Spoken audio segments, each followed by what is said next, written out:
is KOMU 8 News at 9.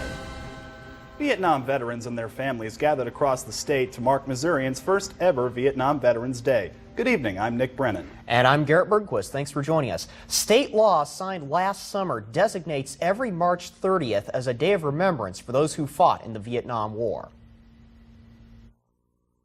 There were few public celebrations, quite frankly none. There were no parades. It was not the welcome home or thanks that they deserve. In Jefferson City, Governor Jay Nixon honored 4 Missourians who served in the Vietnam War, one from each service branch. He said those who served in Vietnam never got the thanks they deserved. One of the veterans told KOMU 8 News he was treated poorly when he came home. He says he is glad Vietnam veterans are finally being recognized for their service. Those of us that served in Vietnam and those of us that didn't come home from Vietnam, it's a very special meaning for us. It's very heartwarming.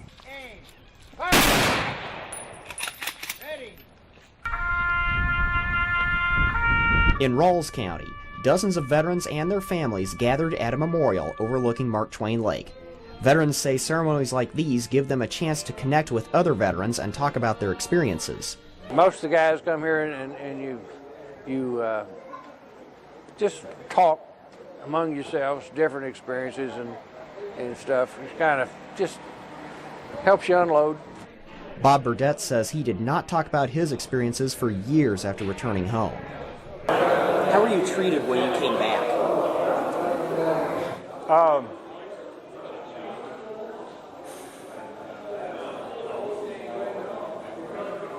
Poorly. It took me over 20 years to talk about it. In fact, the first time I talked about Vietnam was when we were building this memorial out here. Today's ceremonies come a day after a national day of remembrance for those who fought in the Vietnam War.